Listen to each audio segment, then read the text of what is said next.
السلام عليكم. الوضعية 2G، جانبي أو أفقي أو VC، هاي الأسماء اللي نسميها، بس المعترف بها عند إخواننا الشرقيين 2G أو 2G. حطيناه على بين 75 و 80 من أجل الرود. الغاز على 10 بار، غاز الأرجون. الحركة مثل ما قلنا تذوب أول شيء، بعدين فوق تحت فوق تحت. لا تستعجل بالحركة، اتأكد انه التغلغل صحيح والنفاذية من الجهة الأخرى صحيحة. الآن نبدأ عمليا. نوقعك بخنا يا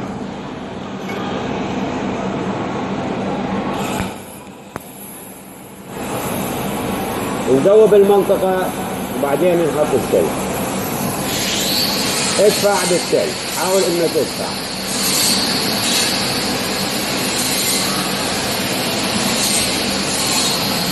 ضل ادفع بالسيل،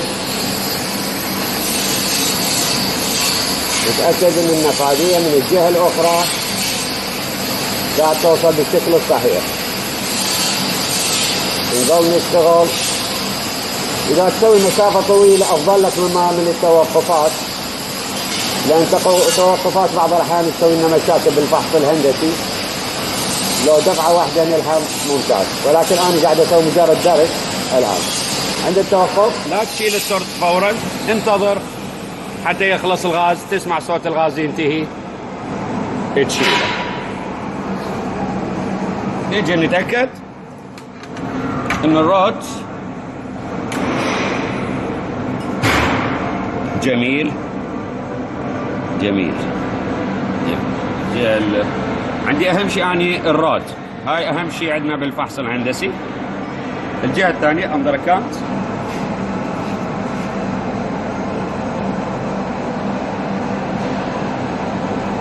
بعد ما سوينا الروت ننظف المنطقة. إذا أكو صعدات نزلات مثل هنا بالجراينر ننظفها ونسوي المستوى واحد.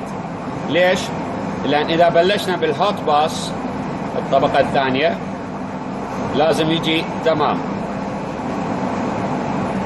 راح أكمل هذا البايب من أجل نلحم الباس. Thank you.